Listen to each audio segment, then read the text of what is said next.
Okay.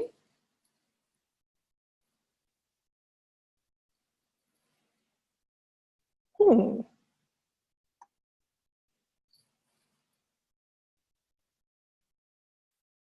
Just a moment. I'm going to unmute you, Ping.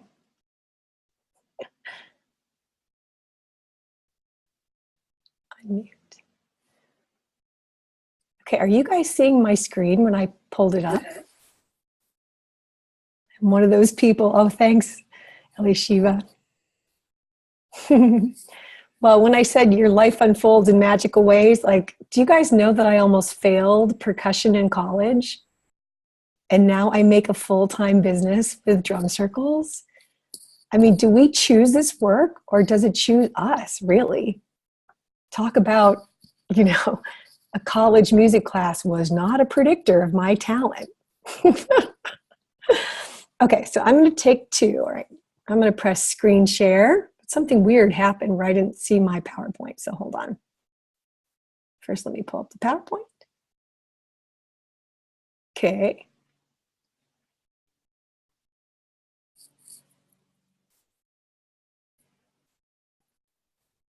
Yay. Okay, good. All right.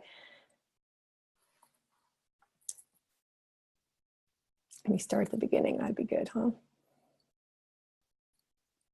Okay, I'm so excited to talk with you today about launching your career in social emotional arts with these 5 keys. Now, what you're going to experience is based upon my work the last 2 years with Ping. We've been doing this workshop as a live event. And I really tried to condense what I do when I coach people, which I've been doing for 12 years. It really comes to these 5 things I want to cover today.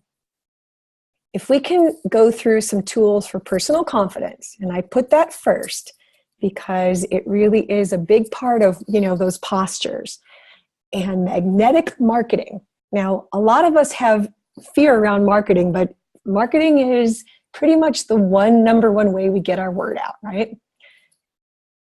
3 is communication, and we just saw Ping's great example of buzzwords and lasered language. And once she nailed that phrase of social emotional arts in that definition, she just repeats it, right? How many of you read The Tipping Point? That was one of the big points of The Tipping Point, is once you get a definition, you repeat it. In the book, The Tipping Point, they use the story of Paul Revere. The British are coming, the British are coming, the British are coming. Like, you know, they do that over and over again. Number 4 is correct compensation. And a lot of us struggle with this, right? What do I charge? So also, at some point, we have to come back to our life. Number 5. How is this whole crazy choice I'm making affecting my life, right? That I'm going to pursue this interesting new career. Excuse me. The reason I put the kite picture is because, to me, this work for me has been like flying a kite. When you start, you are running like hell. You're getting that kite up. And it takes a lot of effort. You have to read the patterns of the wind. You have to run towards it. And then, as you know, if you've ever flown a kite, there becomes a moment where the wind has caught the kite and your job is to hold on to the rope, right? And I remember this moment in my own career where one day there was like 3 requests for events, and I felt this experience of like, the kite is up. The kite is up and people are finding me. And then at some point in my career, I got too much wind in my kite and I was like having a hard time holding on. This is the danger of burnout, right? So I had to learn how to prune or discern where to put my energy. So that's what we're going to go through today. Oh, I thought I would start off with this. Basically, as Ping gave you those examples of write-ups, I started with this one to show you a great write-up that we used for Ping's conference. Drumming is Medicine, Facilitating Healing Rhythms. It had a testimonial, and then I put my value-added statement up front. join internationally acclaimed author and music therapist Christine Stevens. Sorry, that should say in this experiential masterclass. Wow, experiential masterclass. Write that down. That's a great buzzword. Learn how. What am I going to learn? Learn how to facilitate musical expression of feeling states and create your own rhythms for self-care. Receive a free play-along track to jumpstart your drum groups or practice your own beat. You'll leave with specific protocols for drumming as a tool in a variety of contexts. And my two favorite sentences I put in every description: no prior musical experience necessary, drums provided, or bring your own. And I'll be mentioning more about this at the end, but some of you are also in my mentoring program. We've got Lulu here and Nai have been both in my level 2 and now my mastermind. I found that coaching people one-to-one I did for 8 years, but I've loved having these groups. I've been running these groups for the last 5 years, and gosh, the level of growth is so much like exponential, and it's more affordable for people. So I'll talk about that at the end, but I just wanted to mention it. Okay, so a quick story for me where I got into this work. So like I said, I was literally told I didn't have rhythm. And so I took this training with Arthur Hall in Hawaii. And before the training, I took a surfing lesson. And this is actually the man who taught me to surf. His quite famous name, Rabbit K. Kai. And you know you're on the right path when it's not just a normal teacher, right? I show up to take a lesson and it's a world famous surfer. Then you know something's up. And I go to take this lesson in Waikiki Beach, and I'm going to tell you that that surfboard lesson, that surfing lesson, I've never surfed again since. But more than even the training in Hawaii, that surfing lesson changed my life. I came home from the Hawaii training, quit my social work job, and started up Beat Drum Circles full time. Why? Here's what happened in the surfing lesson. Rabbit K. Kai taught me that you don't just sit out in the water and catch your wave. You actually choose your wave. You see it coming. And that's what Ping is speaking about. She's saying, okay, we're 10 years in front of yoga, right? We're 10 years out from that yoga stage or meditation. So we choose our wave. We see it coming. The wave I see coming for me was wellness. I said, okay, there's a wave coming and I want to get on it. And so Rabbit K. Kai taught me, you have to swim out in front. You don't just catch the wave. The wave doesn't catch you. You have to go out in front. You have to give it so much effort.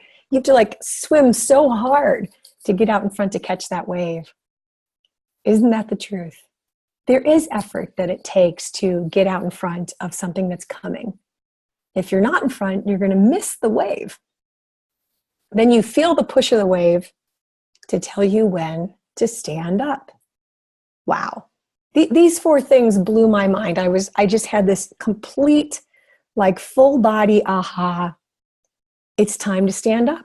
I felt the wave. I felt this push as a woman in the drumming world. I felt all of this energy pushing me, and I said, it's time to stand up. I came home from the airport, quit my social work job, and something quite magical happened. I had a caseload of 9 clients, and 3 of them were adopted while I was gone. So it was like an alignment. Now, I didn't fully quit. I kept on at that center until they had time to find new case managers for the kids I had. And it was smart because it gave me a little income to count on as I was building my website. But I had this experience on the surfboard that gave me the awareness it was time to stand. And really, what we're doing is the hero's journey, right? We are putting ourselves on the path of luck. Now, these are the 4 things that Joseph Campbell found in the hero's journey. The hero puts themselves on the path of luck. And Joseph Campbell would say, when you follow your bliss, 4 things happen. You meet the people you're supposed to meet. And this is me meeting Dr. Andrew Weil by chance at the Remo Recreational Drum Center, who then later endorsed my Healing Drum Kit, which was a huge endorsement for me. Doors open for you that don't open for anyone else. Anyone relate to this? So don't let people tell you, oh, you can never work in that hospital. I remember being told that, and then the hospital called me. They were looking for someone to go do a Healthy Kids Club grant. So doors appear where there were no doors before. So where have sudden openings occurred for you? So let's just go through the first step, and then we will take a pause after each one of these keys, and we might do a little practice about each one. But first, why don't you write in the chat bar, on a scale of 1 to 10, rate your personal confidence in your craft. And it's been fun for me to see who's on the call. We have people who do drumming, life story, journaling, psychology, a lot of different tensegrity, a lot of creative things are on this call right now. Ooh, photographer, artist, mindfulness teacher, creative writing, visual artist, performance around body image. I love that. So just rate yourself on a scale of 1 to 10. How confident do you feel in delivering your work?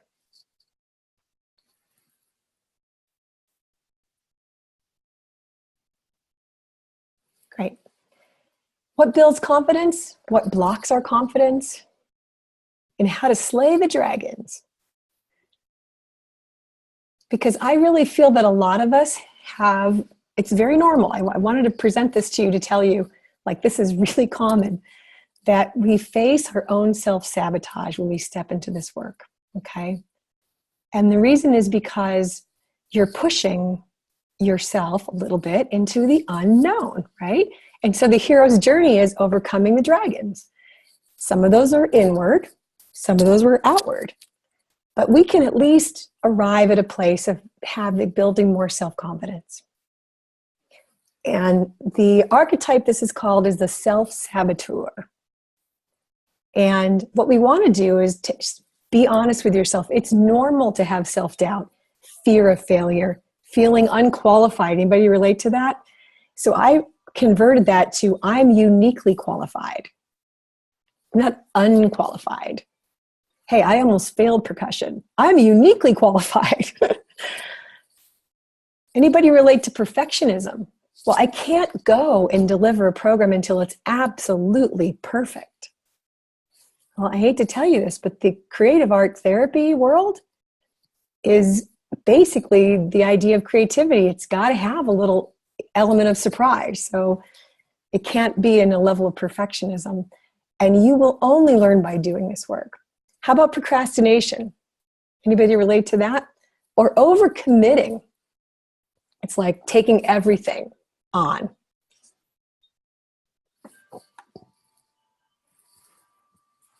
To fight personal sabotage, we want to build confidence, courage, practice, and planning. And the number one thing that builds confidence is practice, practice, practice. And Ping mentioned volunteering. And I want to tell you that in the workshop world, most of us, if we're going to offer a new workshop, we test it on people. We call a group. We test our work. Before I wrote Music Medicine, I offered it as a 4-session series in Hollywood. I didn't charge very much money, but it gave me so much data. I ran all of my ideas by the groups. So if you see something that looks like it's very polished and edited, it's because somebody took the time to practice it, right? And that gave me more confidence. So practice, practice, practice. One of my best self-sabotage experiences was when I was invited to be on television. There I am on Sacramento and Company. I was invited to fly up to Sacramento and talk about my work in Iraq. It was a Christmas time thing. They wanted to feature the Healing Drum Kit, and that looks all so pretty. But the truth is, I almost didn't make it. I had a panic. Who am I to be on television? And that panic showed up by me not planning my trip. So I didn't book my flight because I was like debating, should I drive or fly? And sort of last minute, I was like, oh yeah, I'll fly. I didn't have any help. at the last minute, I had to go and find someone to meet me on set and do makeup and all that stuff. I didn't do any of this planning correctly. Why didn't I plan? The procrastination was based on self-doubt. A lot of things I would have done differently. I could have practiced on a TV set in my own home, right? But instead, I just walked on a television, no experience. So luckily, I showed up, but it was a close call. When I got home, I realized I was really facing my own sabotage, my inner sabotage. And boy, does it feel good when you just see that and you can get over it and go do it anyway. A couple more things, positive affirmations, really great. Best case scenario thinking. What that is when you start to notice you're like, oh, this is going to be a disaster. I didn't plan enough. It's going to go wrong. Stop. Imagine the best case scenario today. What's the best possible outcome? Because we easily go in our minds back to the negative outcome. But if you can stop and say, okay, I'm organizing this huge conference. Lulu Leafly is organizing a big conference in Vancouver. What's the best case scenario of this event? And affirmations, I'll be curious to see if any of you use this. My favorite place for this is like everywhere in front of my face, whether it's typed and printed out and glued to my cell phone or printed out someplace for me to see. I think it's really positive to have those. Warm fuzzies are affirmations that come from people's blank sheet feedback forms that Ping mentioned. Boy, I am crazy about the feedback forms. I can't say enough of how important that is for you to build your confidence, is to see what people think of your work. It's usually way beyond what you think. I remember when I started out in this field and I would leave the drumming events and go like, oh, that was terrible. And I started to then bring those 3x5 cards and hand them out at the end. And I was just in tears at the level of what people were writing. So then I hung on to those. So those are very, very helpful things. Okay, so before I go to this next one, I'm going to see if people have any questions or comments about confidence, personal confidence. Anything you guys want to share? Oh, I'm seeing all your numbers. Excellent. A lot of high levels of confidence in your craft. And tonight, and the fear and lack of confidence is still in the marketing area, like the feeling that we've talked about as a group about you feel like you're bothering people and you're pushy and just not helpful dialogue that goes on. Can you, exactly, can you give me the voice of the fear about marketing? I want to hear that. Like really do it to the nine. I don't want to bother people. Nobody wants me pushing them on my Facebook feed. They're going to think I'm desperate. It's just like, who are you anyway to do this? Great. Yeah. Christine? Yeah. I think that the free demo thing is really a great way around that. If you feel like you don't want to bother people, then inviting them to something that you're offering for free is a positive invitation, as opposed to, I was kind of making a request, would you forward this for me or whatever. So, because I too am like you, I don't like to bother people. I don't like to inundate people with emails and things like that. So having something positively to offer is a great way around that. Thank you. I would say that's helped me a lot too, because when I send an email out, it's always resource oriented. Here's a great rhythm for you. Here's some tips so that I'm not starting with what I'm at pushing. And let's actually step into this magnetic marketing, because push marketing is not so comfortable for most of us. But I want to present to you today is more feminine approach. Magnetic marketing, it's the pull, right? There's 3 kinds of energy directions: push, pull, and allow. So most of us are used to the push marketing, but this pull marketing is the person who goes, oh, come, join us, right? Well, here's some free samples. Taste this. Do you like it? Oh, come here for more. Right? The free sample or the free demo or even the sampler idea. I was just coaching somebody about this and they asked me, how much should you give away? And I said, enough for them to get a taste. So how many of you have been to Whole Foods or Trader Joe's and they're sampling the food? It's not on your grocery list whatsoever. You don't need cheese fondue.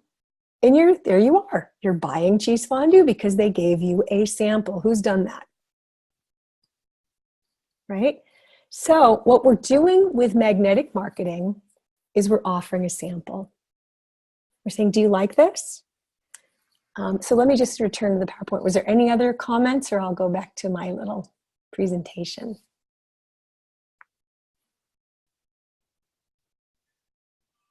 Okay, but that was a great voice of the marketing resistance.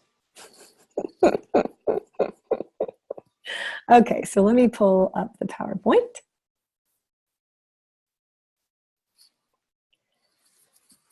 So rate yourself on a scale of 1 to 10 in the chat bar. You can see a pattern here, right?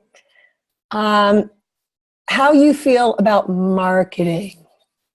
Dum, dum, dum, dum, dum, dum, dum. Just kidding.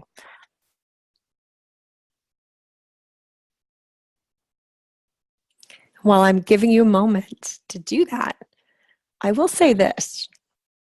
I think marketing has, I think marketing brings up personality, different personalities, because I have really noticed that extroverts are more comfortable with marketing and introverts aren't. So I think there's an element of that as well. There's lots of layers to why marketing is intense. And guess what? Super necessary. But we're going to look at this in a very different frame today.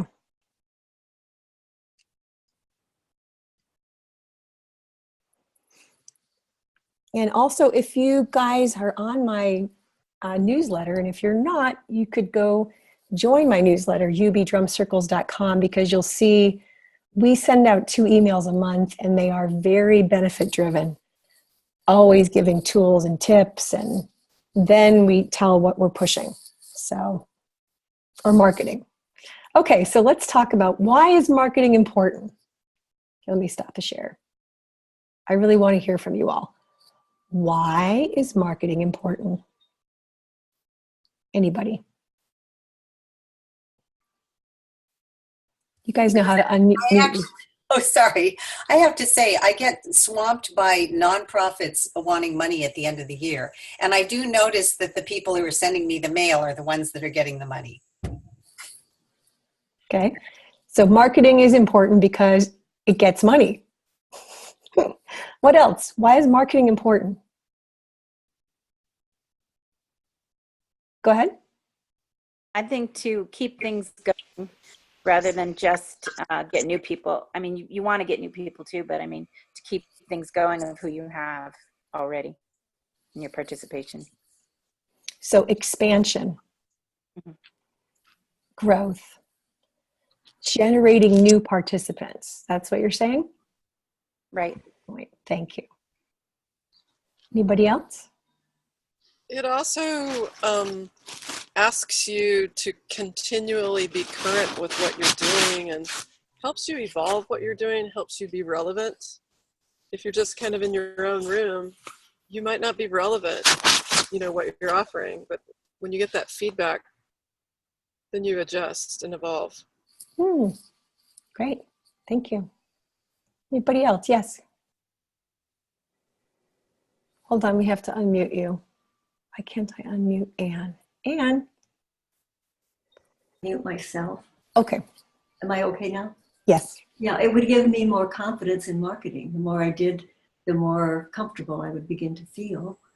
That's my assumption. But why is marketing important to even do? What do you think, Anne? Just to get exposure. So people Great. see you. Great. Exposure, yes. What else?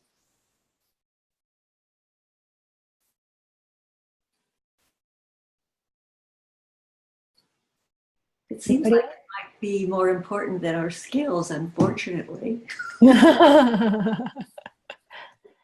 Well, yeah, being able to get the word out at the end of the day, without that, the best, and I've seen this a lot, the best presenter sits there in their room, they've spent all their energy designing their workshop and it's ready to go. But without being able to get it out there, we really don't get anybody in the room. So that's what we want to talk about. All right, let me pop out to the screen. These are the 3 common mistakes I find. All right, people forget to mention themselves because they feel like they're self-promoting, right? Oh my God, I'm always talking about myself. It's exhausting. Don't talk about yourself. You're marketing your message. You're really marketing your message. I don't think any of us felt like Ping was self-promoting in that first 30 minutes today. She was on purpose. She was talking about the mission, the purpose. She was talking about how to solve important needs through these tools.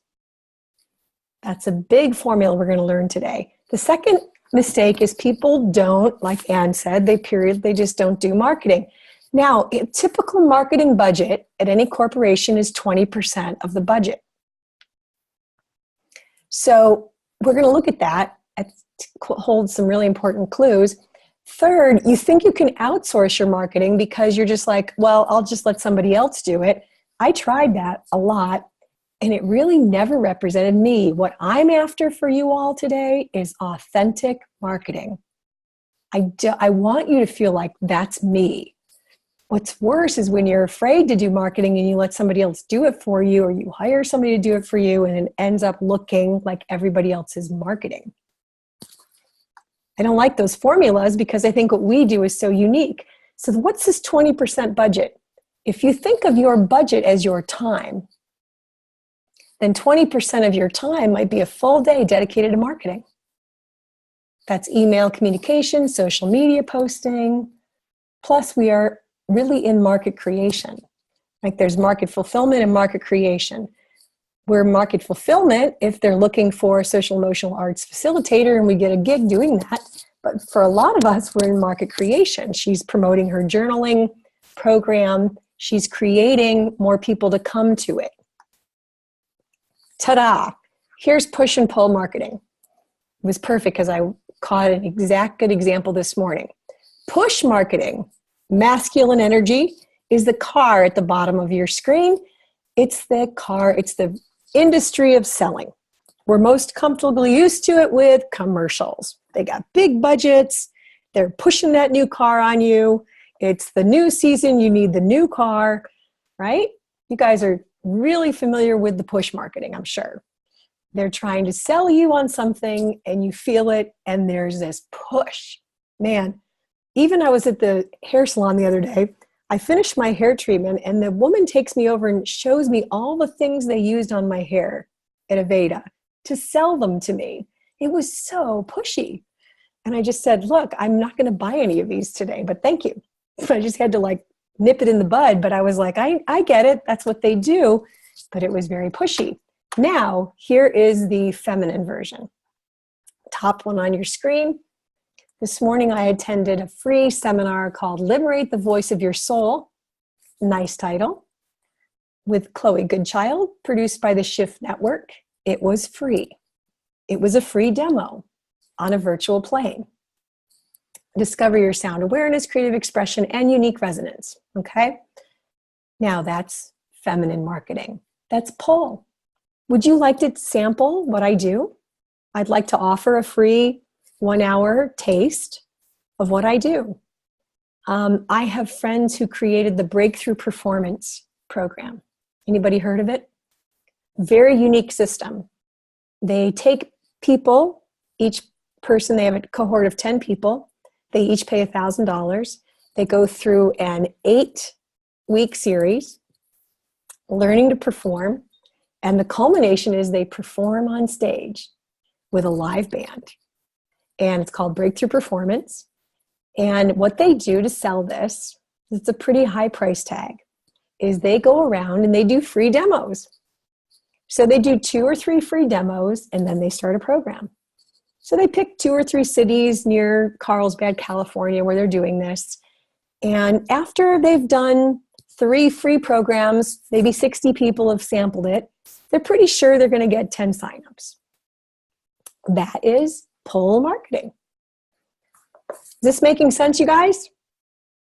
It's not just about the free giveaway, but it is that kind of, if we all could just do this with our bodies, right? Like push, just do that. Like this is what you felt. Nai was saying, like, I feel pushy and I'm like, pushing at people. Now do this, pull. Like, I want to invite people who need my services. And I know they can't find me. They don't even know I'm here. Marketing is being found. Marketing is being findable. Marketing is being findable to the people that need you. So feel this, and doesn't that feel different? Come on in. Let me tell you why we're having this. As I mentioned, market creation versus market fulfillment. Knowing what your market is. What's your area of expertise? And your niche.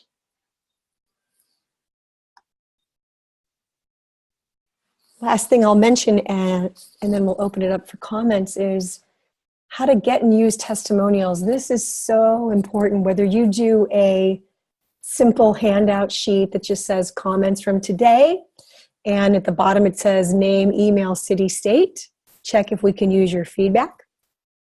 That's a way to get testimonials. But let me tell you, another fun way to get a testimonial is to walk around with your cell phone on record and just say, could anybody come up and give me a testimonial right now? Cell phone's recording. I shoot video recordings for testimonials at the end of events with my phone. If I'm working with Alzheimer's clients that can't write clearly or English as a second language, I use the phone. It's so powerful for your clients to see a list of the comments from the group. That is one of the best ways to get repeat business. Every time I'm doing an event, even when the company says, we'll send out an evaluation, I said, that's fine. I'm just going to do a simple 1/2 page thing. It'll just take a minute. I think it helps my participants. I ask them to reflect on the session, write down a sentence, what you're taking with you. It gives me valuable marketing material. It gives me valuable evidence to my client of the value of my work. So always get testimonials. Okay. So with that, let me open it up for comments.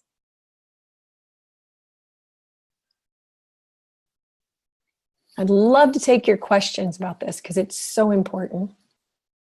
Magnetic marketing, feminine approach, inviting. I have a comment. Please. I would love to add to the list of value of marketing, and that is education, that a lot of people don't really understand this work.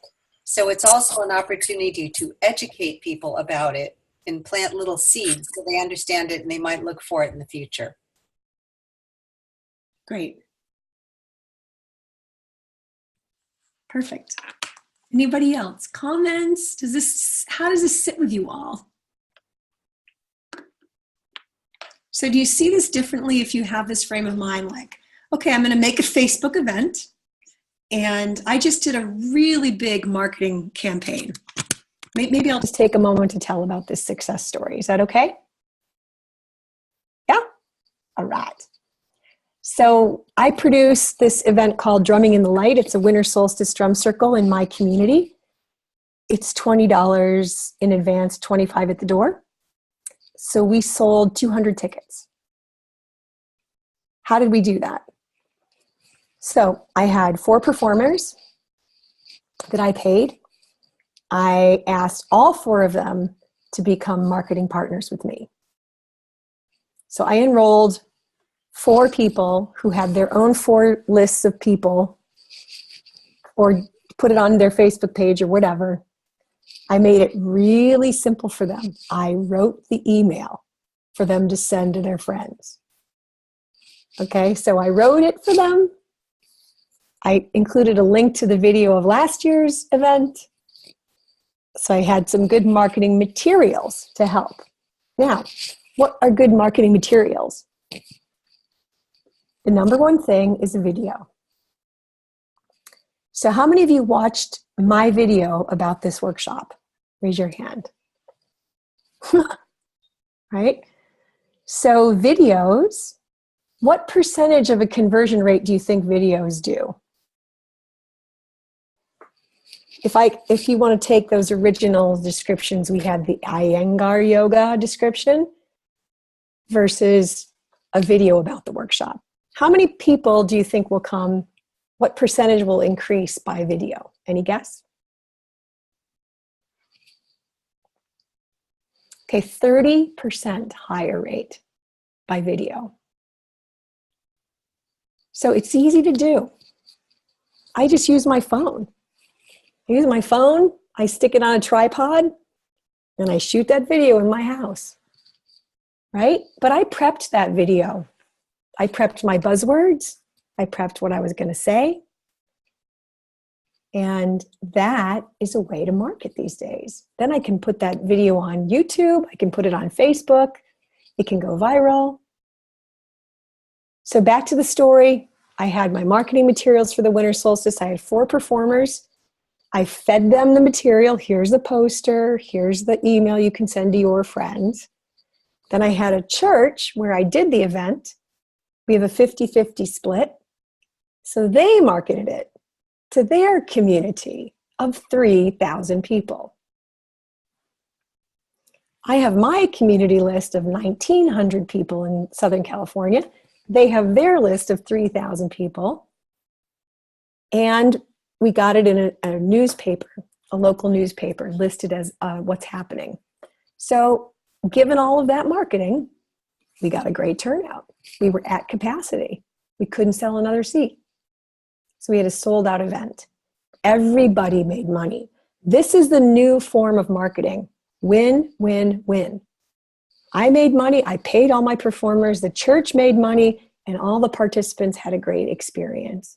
This is the win-win-win model. And who really does the marketing is the happy people who came. Your best marketing is always a good event. So practice this. At the end of every event, practice saying, how many of you would like to do this again? Everybody say that right now. Go. I mean it. Say it. Everybody's muted. You're not going to hear each other. Just say, how many of you would like to do this again? Okay, now say, how many of you know someone who could have really benefited from this today? Does that feel pushy? Just checking. It's a 50-50. It's not a complete non-pushy. There's a little bit of a push. My favorite is when I can find a way to combine push and pull, where I have a little bit of pushing it out there, like, come on, I had to push my performers. I'm like, come on, everybody, send the email on this day, I had to push them. Isn't that true about everything like birth, right? It takes a little push right at the end to get it out. So you can always say at the end of an event, how many of you enjoyed this? How many would like to do this again? How many of you could think of someone who would have really loved this tonight? Can you invite them next year? So what I'm finding is the people that come to my winter solstice are inviting others. So once you have a good event, cut and paste, do it again, do it again, do it again. I started that event 5 years ago with 75 people. So don't get discouraged, but put some energy in your marketing. Get past that whole loop. I don't want to be pushy. The other thing is I take a lot of classes from Constant Contact. They're an email management program. And one thing they taught me is people really freak out when people unenroll from your list. It's okay. You actually want them to unenroll. You want your best fans on your list. So don't worry about people unenrolling. It usually means they're not as interested and you don't really want to keep trying to push them, right? So how many of you do email marketing? Okay. Is there anything you can say about it, Barbara? It's not very successful.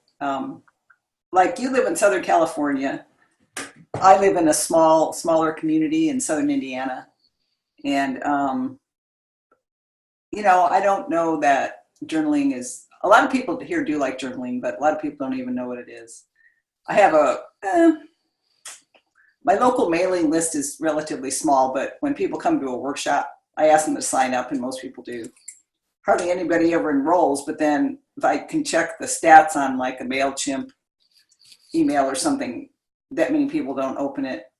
So that tells me I probably need to redo my marketing approach.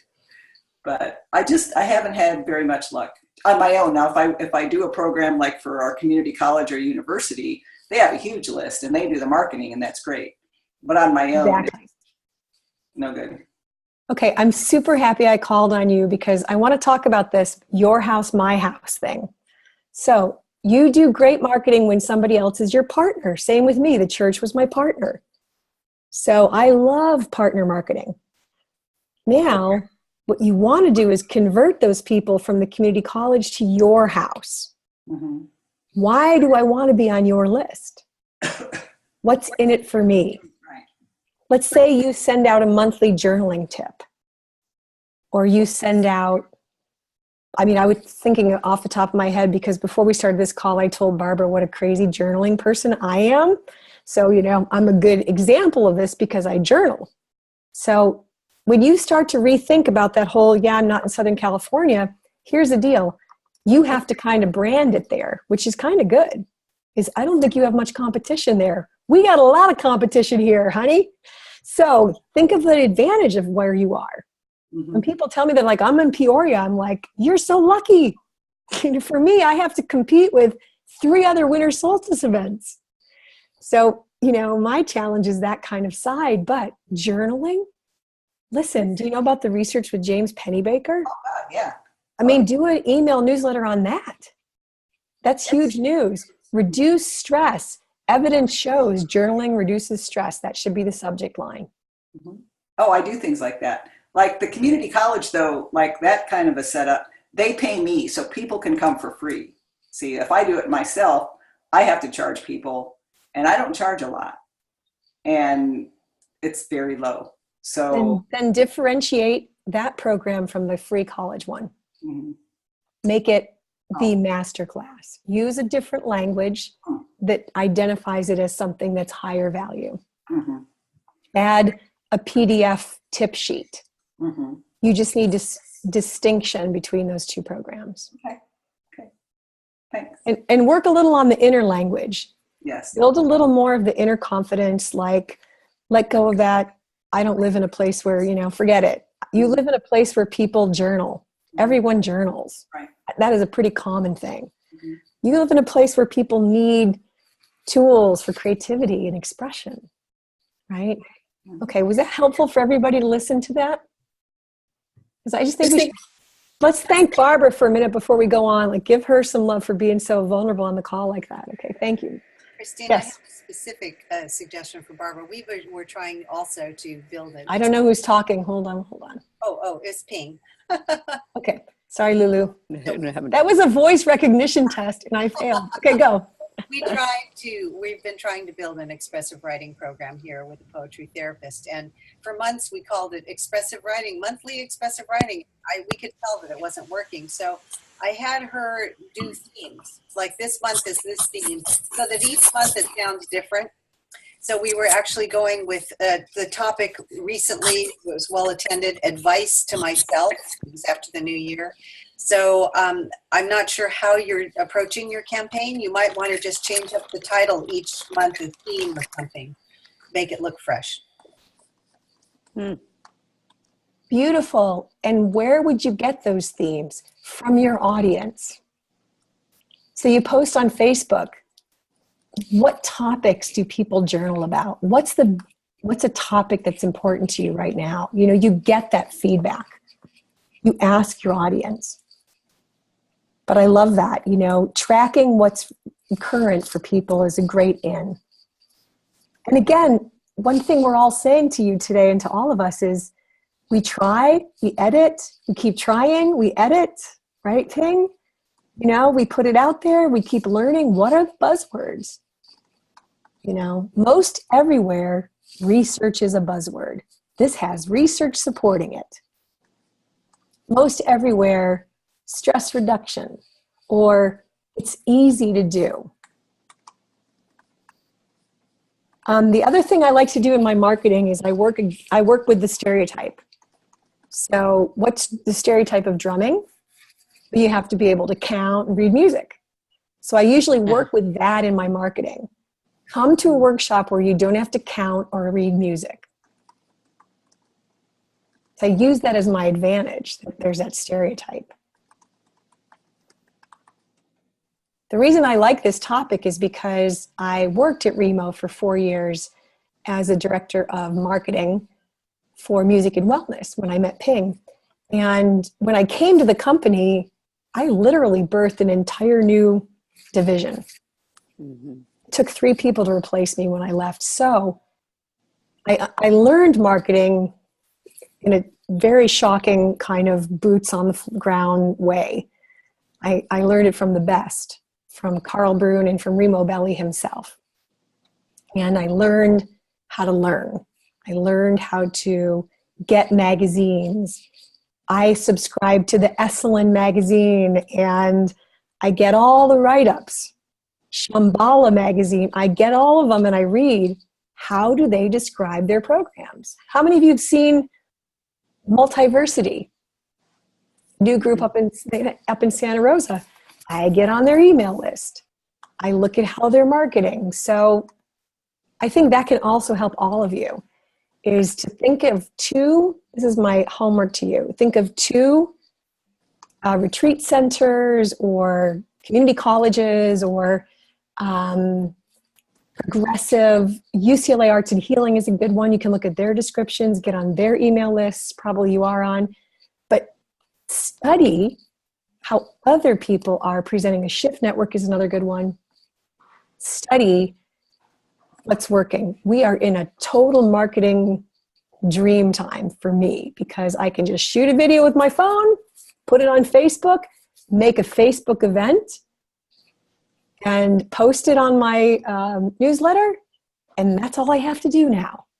The old days, we used to print it up and mail it places, right? So you guys, we live in the time where it couldn't be a better time to do marketing.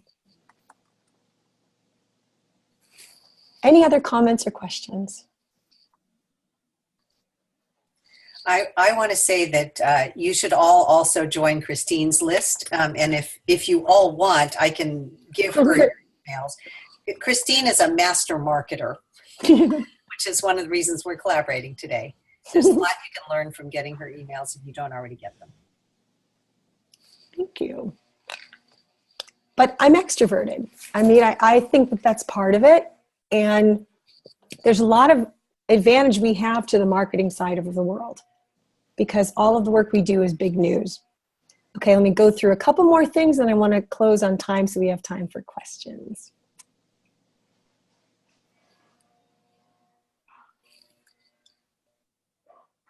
Okay, are you seeing my PowerPoint? Oops, sorry, hold on one second. Screen share. Gotta remember the steps each time. All right.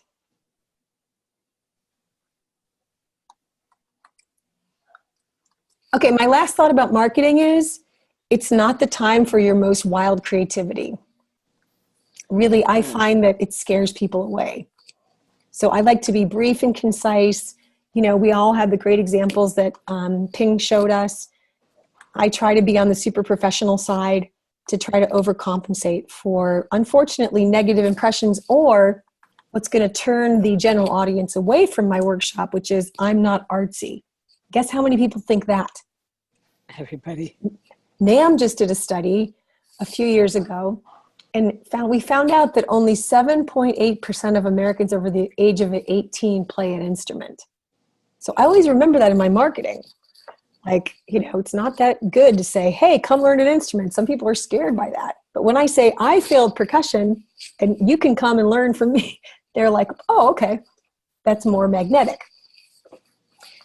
Okay, so give me a scale 1 to 10, how you feel talking your walk, communicating, using buzzwords. Because, if we're going to market, if we do marketing, we have to know what we're going to say, right?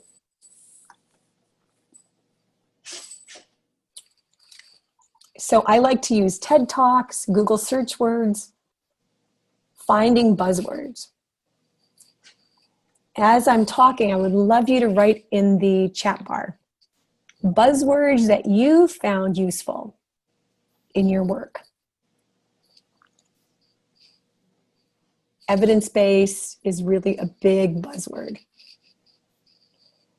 But back to that surfing metaphor, you've got to stay abreast of the trends in the waves. What are the big waves that are coming in? So when Charles Lim's talk came up on TED Talk called The Jazz Brain, man, I used that to the nines. That was the top of one of my top opening emails. By the way, a good open rate is 20% on email marketing, 20%. Now to the main thing I want to teach you today, needs and benefits. All right, so Ping did this really beautifully. And she said, there's two important things. She said there's reasons why we're needed, public health issues. She named some buzzwords, social division, mental health crisis.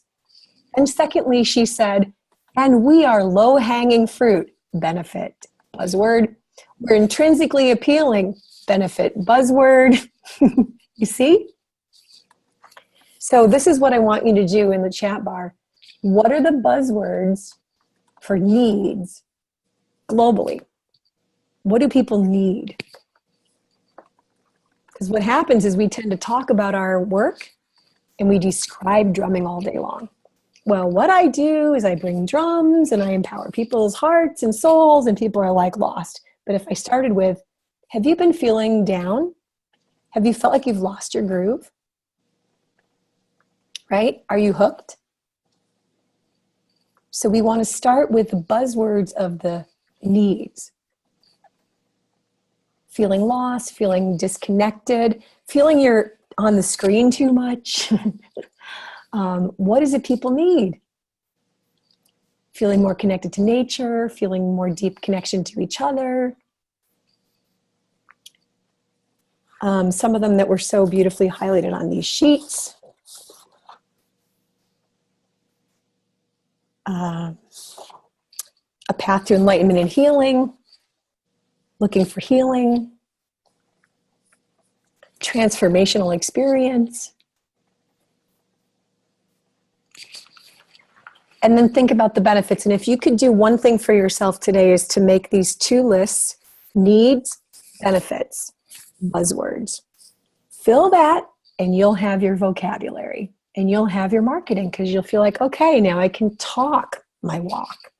I can actually talk about what it is I do. So, quick example. The other day, I got on stage and I was introduced with this long introduction. It was very nice and professional. I was a keynote speaker at a medical conference, integrative medical conference. And I got on stage and I said, thank you for that great introduction. Actually, I'm an organic farmer because I bring out the seeds that are in all of you. And music is your human nature. And I was like, ooh, write that down.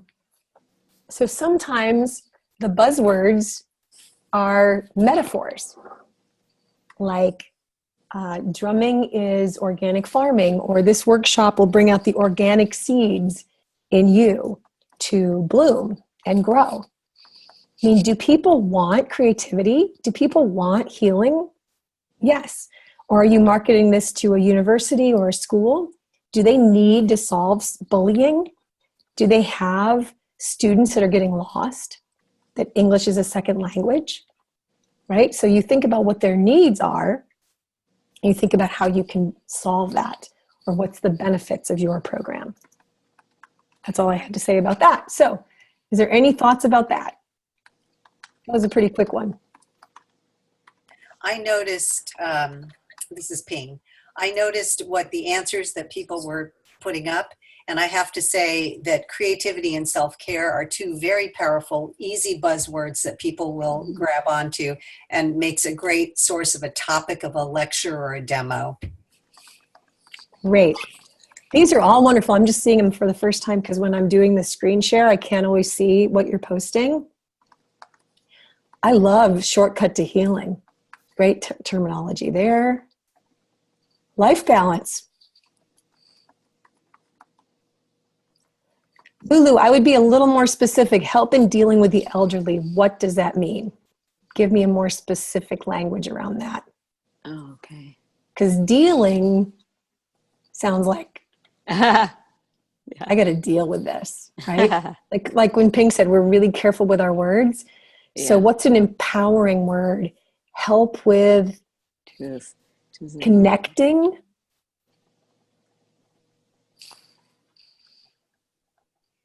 Help. It's not management, right? It's like help connecting with the elderly. Anybody got some help here? Empowering the elderly, connection. Awakening. Reviving. Vitalizing, or I think it depends whether you're marketing to the elderly themselves or to people who are taking care of the elderly. Yeah. And by the way, the working with older adults is the wave of the future. If anybody you start specializing in it now, you're going to have tons of business in 5 years, if not already. So these are great. I like stress reduction, self-care, creativity, life balance, shortcut to healing. Create positive change. So Barbara, I'm not crazy with navigate transitions, but I like moving through transitions, or the alchemy of transition, I would call it maybe. So again, we tend to need to be a lot more, I almost want to say poetic, like get interesting, right? Get interesting in your words. So love and loss, the power of story in healing choices and end-of-life care. This was really, really great. Or drumming as medicine, facilitating healing rhythms. Bang, right? So having these nice intentional living, great. Thank you, this is such a help. I don't think that's exactly a marketing term. I'm just kidding. Self-compassion and gratitude. Okay, that's beautiful. I could see a whole series popped in my mind for whatever you guys do, whether it's health rhythms, drumming, journaling, whatever you do. And I've only got a little taste of what you all do from my prep sheet. You're all doing very interesting things, by the way. I like the light soul service. I want to know about that, Leela. So whatever you're doing, you can really, gosh, who can't relate to that? Learning to love ourselves. I could see that series right away. Intentional living, self-compassion, gratitude, forgiveness, and creativity. That could be a 4-session series.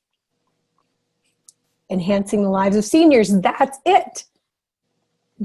You see the difference between help and dealing? Thanks to you.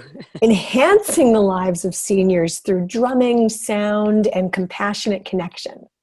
I'm in. Right?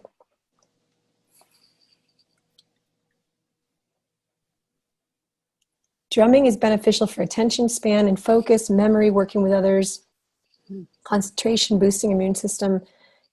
Good. So one comment for you, Leela, is pick 3 of those. Because remember we were saying we can get overwhelmed? The typical research is 3. 3 is an aesthetic thing. So when I grabbed Lulu's phrase and I added 2 more.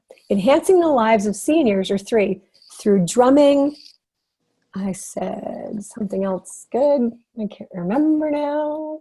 Drumming, music, or singing, drumming, singing, and compassionate connection. So I always go to threes. So if I was looking at her list, I would say drumming for the elderly emphasizes attention span, memory, and immune system enhancement. Like that's enough, 3. So pick your top good 3 because I picked mind body, right? I picked a mind body contrast. So you've already got the mind with focus and memory. So now we want to mention immune system. Does that make sense? So concentration, attention span, they're all mental. So you might say it's important for memory stimulation, immune system enhancement, and social interaction. And that would be a great 3 benefit list. All right, I think we've nailed this one. Let me do my final piece and then we'll open it up for some questions.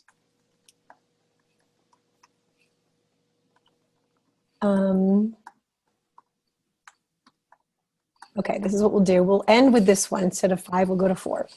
Okay, how comfortable are you selling? Ah, yes. Why not go to all the shadow topics today, right? List your score on a scale of 1 to 10.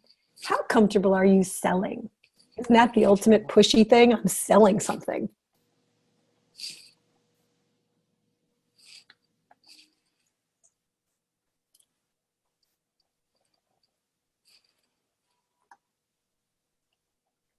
So why selling is hard for us is because you are your product. And nobody likes selling themselves, right? But I have good news. The most important thing Remo taught me is all selling is teaching. So now give yourself a score. How comfortable are you teaching on a scale of 1 to 10? And then compare that to your previous score. I'm willing to bet that your teaching score is higher than your selling score. So if you can just keep converting this to, okay, I'm teaching. So Remo used to photocopy all these articles and he would mail these packages to important colleagues. He just wanted them to be educated. He wasn't selling anything. I mean, he was, but he was really teaching them. I'm going to send you, excuse me for a second, I get some water.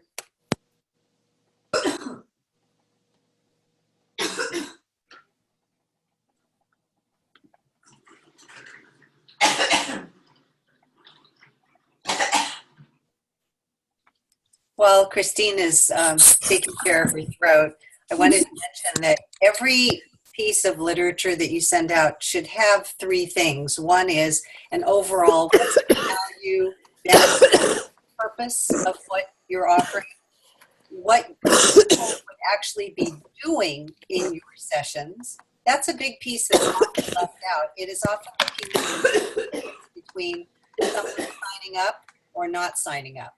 And then the third thing is, who is it for? These are the 3 things we look for when we have our faculty members for our conference submitting abstracts, and invariably they're missing at least one, if not more, of these pieces. And it makes it hard for a student to make the decision to actually attend. So just remember, purpose, what should you actually be doing, and who is it for?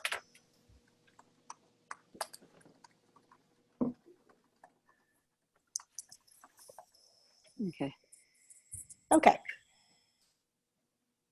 So I'm going to, whoa, I need just another second to get through this little coughing episode. We're all very thankful for this online method because a couple days ago I was also coughing and Christine was getting over the flu. So. I know.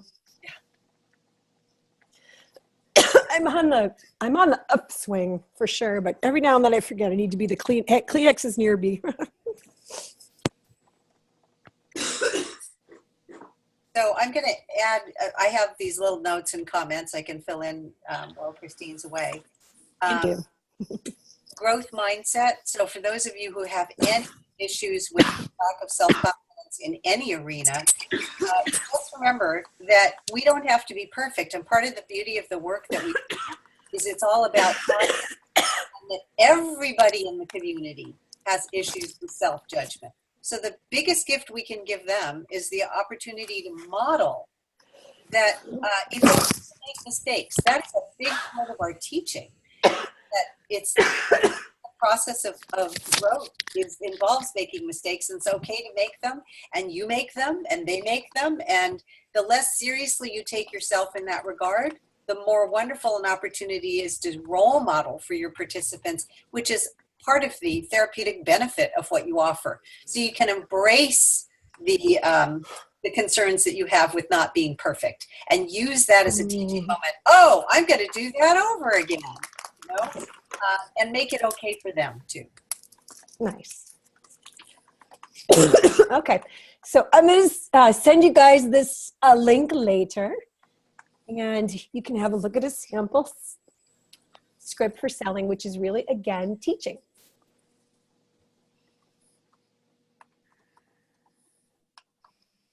We forget, excuse me, to be really good at teaching what we do, describing it. So I find when I'm selling something, people think I'm the entertainer, I should be free, you know, all these stereotypes come up that I have to overcome. The only way I'm going to overcome that is not take offense. Okay, this is not an attack, and just try to calmly, you know, break down my program, educate them. Did you realize, you know, we bring in $1,000 worth of equipment, you know, stuff like that. And the last slide is these 6 tips. Again, I'm just hammering this point, the need and the benefit. Boy, if you can just walk away from today with this, how important it is for you to do, excuse me, that magnetic marketing of what's the need, what's the benefit, what's the buzzwords, what's the value. You know, if you're going to be a keynote, that's why I said to Barbara, can you raise the value of your program? Call it a masterclass, add a free tip sheet, you know, PDF, something like that. Number 5, super important. When someone calls and asks me what's it cost, I'm like, pause.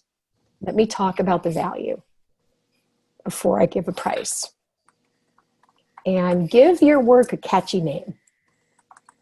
We all connected with Love and Loss, the power of story in healing choices. That was a catchy program name. A lot more catchy than transformational stories from the integrative veterinary medicine. Right? Okay.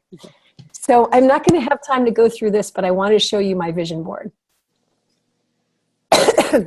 This is a very big personal sharing. If you haven't done this, really, really recommend it. This is my company. This is what I do. You can see the words. I put myself in my vision board. I put my own picture in there. And I don't know if you can tell, but the 2 hands are touching in a drummer from a tribe, and then me on the other side. And it was very symbolic for me of ancient wisdom and new thought, ancient wisdom and new ways of communicating that and honoring the roots of my work. And almost everything I wrote on this vision board has come to fruition, for real. How many of you have done a vision board?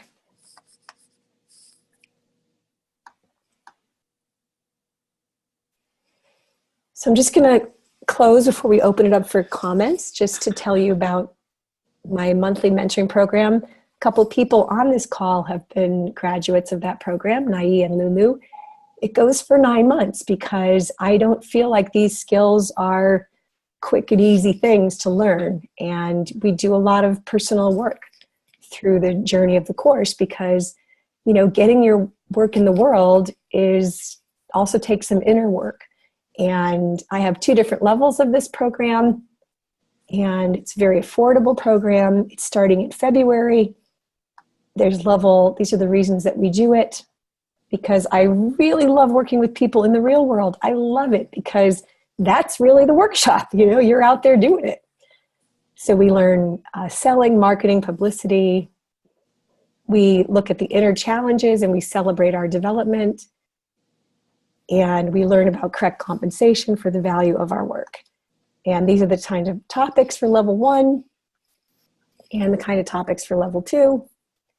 And I'll be happy to send out more about that in the future. But the main thing I discovered was having the group is so amazing. We have a Facebook page, we support each other, we celebrate each other's successes. It's very inspiring. So I'll certainly be open to letting you all know by email what you think. So let's take a minute to close. Oh, I couldn't hear you over the coughing. Oh my God, I'm so sorry. Did everybody catch what Ping said? Does she need to repeat it? Because I was coughing so loud. I'm sorry. Oh, whoops. I was trying to offer something while you were coughing. I didn't realize they couldn't hear it. Actually, we were so in sync. What I was saying was basically what you followed up and said after you came back not coughing, which is that every description that you send in should include the 3 parts: the purpose or the value or the benefit of it, and then also what people will actually be doing. We write a gazillion abstracts for our conference, and often that's missing. And often that's the piece that kind of people go, well, it sounds like a good idea, but I don't know what they're really going to make me do. And then finally, who it's for, like making it clear, wow, this is for educators, it's for parents, it's for, sometimes also people don't know if they're qualified, you know. So that's what I was saying while Christine was away. And I also did mention about the growth mindset. Take advantage of the fact of your concern about making mistakes and use that to your advantage. Use it as a way to model for your participants. Wow, I just made a mistake. Hey, it's totally okay to make mistakes. It makes them feel comfortable making mistakes. And that's part of the growth mindset that leads to growth and change. When we're afraid of making mistakes, we don't grow because we're afraid of revealing that. So it can be a strength to go in and not be completely sure of yourself. And you can also use that same principle in telling a personal story. Sometimes when it's hard to get a group to start talking, that if you share something from yourself or your own struggle or your own mistake that you made, that often opens it up for everyone else. So just know that your concerns don't have to be a detriment to you. They can actually be a strength. Thank you. How is everybody doing? Great. Okay. Everybody still here? Oh, am I muted? Okay, you're still here. I apologize about my coughing. You have no idea. I spent 6 days in bed. Like, this flu is so hard. And I was like telling the universe, like, I have to be able to talk by Saturday. So this was a great success. I would like to propose, and we have 1 minute technically, but I would really like to know if you guys could spend 4 more minutes. Is it okay? So I really would like to put you all in small groups and let you share with each other what you learned from today and one action step you're taking. Could we do that? And I'd like to remind everybody, if you have to sign off for any reason, that we did email you a survey that we would love to have you email to our administrator, because we love your feedback. So, and if you want to be on Christine's email list, just indicate that on the survey. Okay, and is there anyone who needs to leave early? I'm just asking for 4 minutes because I really want you to actually talk to each other without Ping and I here, to give you a moment to say to someone else, here's what I learned, here's my action step from today. Okay? So that you can kind of solidify what you've, with their ahas, what lit you up today. Okay? Or if there's questions you're walking with, you want to share that with a partner. So I'm going to put us in groups of 2. You just have to talk with one other person. You're going to have 4 minutes. So you kind of get 2 minutes each, and then we'll pull us back together for a closing. Okay, hold on. Here it goes.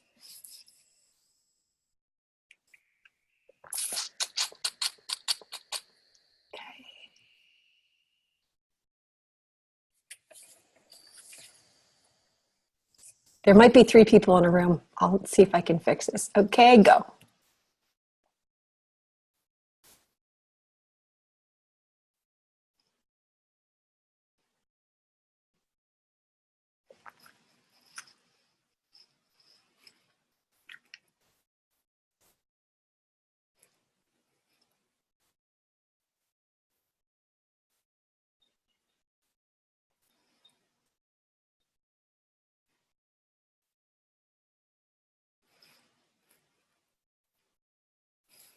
How did you end up here with me?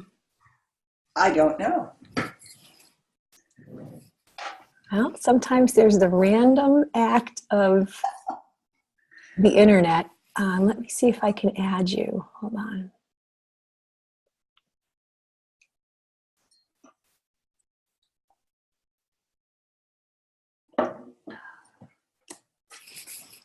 I have no idea why that happened. I guess, oh, I just figured it out. You and I are a breakout room. Okay. That's great. I didn't figure that out till just now. I didn't know you could do that on Zoom. That's really cool. It's cool, yeah. Great. Well, I'll listen to you. Okay. I think the biggest thing I learned is that marketing is really education. Because, I've had that, oh my God, I don't want to bother people, that whole thing. So yeah, I think that's really, and I mean, I took some notes, and we'll have the PowerPoints, right? Yeah. So, I mean, I took some notes and all that, but I don't know, there's a lot of, I feel real confident when I'm doing my programs. I've been doing this since 2007, and I kind of just started on my own. I started working with people with brain injury because my husband had a brain injury, and that's where I took off from. But I've moved away from that.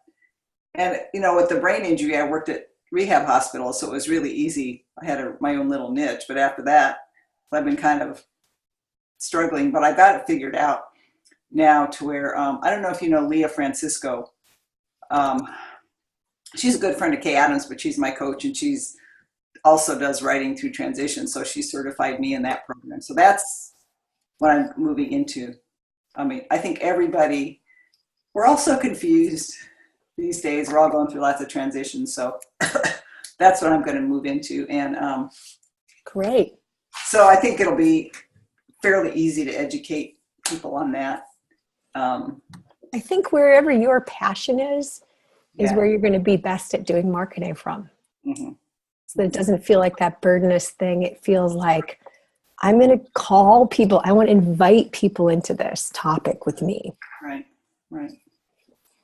So, the whole idea of what Ping is doing there at UCLA is really fascinating to me, because I tried to get a program for a year off the ground called A Living, Breathing Story, about how, we're a mind body and how thoughts affect body. It's much more complex than that, of course, but there was neuroplasticity in it and epigenetics and a lot. And I think it was pretty nebulous for a lot of people, but I'm still really passionate about that, but I couldn't sell it. So I think that transitions will be much better. And I could do that. I'm happy with that. I like that. So Great. I'm so glad I signed up. I'm so glad you came too. Okay, I'm going to leave you there for 1 second while I check on the other groups.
Hi, Barbara. Hi, Ping. Are we floating around? Yeah, I was I talking with Christine. I got a cue to leave that meeting, and now I'm in with you. So, hi. Hi. What did you take away from today? I told Christine, because we were together, that understanding that marketing is educating. Oh, okay. There's three of us here. Are we back to the main session, Christine? I'm going to end the breakout groups. Oh, okay. Good That job. was cool. I jumped into all the groups and heard what people were talking about. Oh, wonderful. Great. People picked up a lot of good tips today. It was a good, valuable 2 hours of time. We were hoping for that for you all. Yes. Sorry we went a little over. It's okay. Everyone will be back here in 30 seconds. Thank you all for joining today. It was just a wonderfully rich experience for me too, just hearing your feedback and your ideas. Terrific. Okay. Go ahead, Ping. No, I was just going to say thank you all for being here. It was a very rich experience for me personally. And just know that everything you do, you can use to your benefit. If you do a volunteer gig or a free demo, you can take photos. You can, there's something, try to find things where make it, there's something in it for you, whatever it is that you do. Beautiful. Well, I just wanted to kind of bring us back to that beat that started today. It was just 2 hours ago. One great thing about this seminar is we realize we're not alone. There's a whole tribe of us called to this wave, called to this surfboard, called to stand up.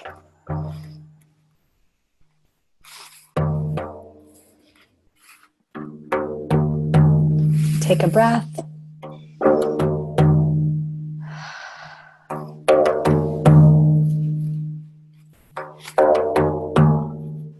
Just having a chance to stand in this circle of support.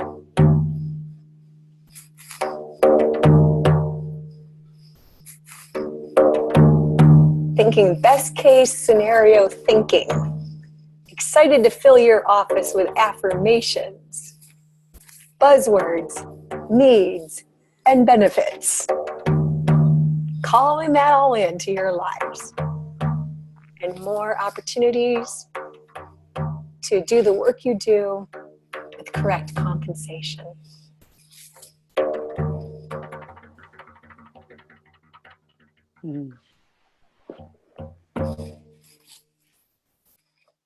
Thank you so much.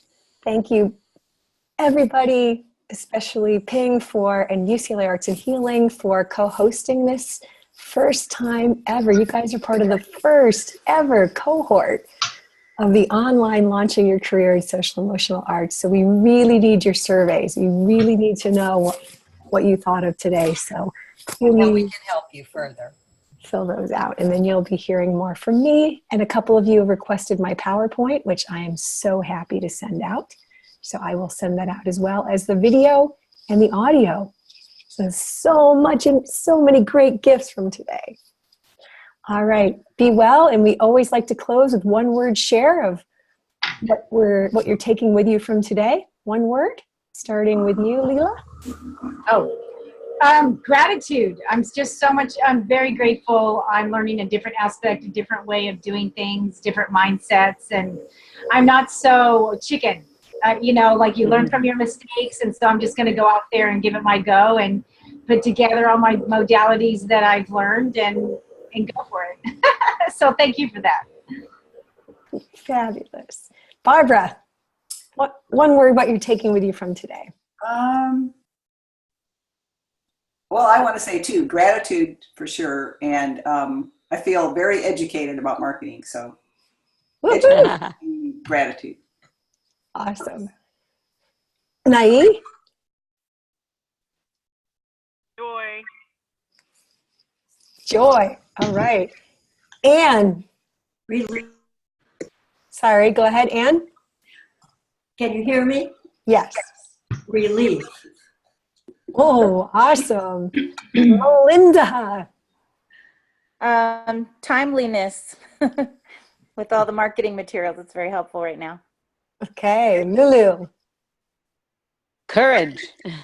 Woohoo. Christine. You've given me courage.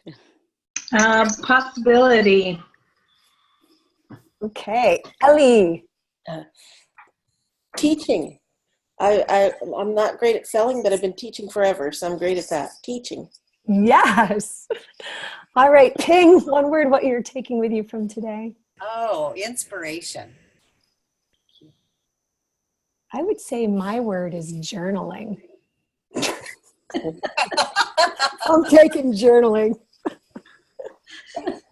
I'm journaling through some transitions right now. That was good. All right, everybody. Big Zoom applause. Thank you. Yay. Remember your surveys.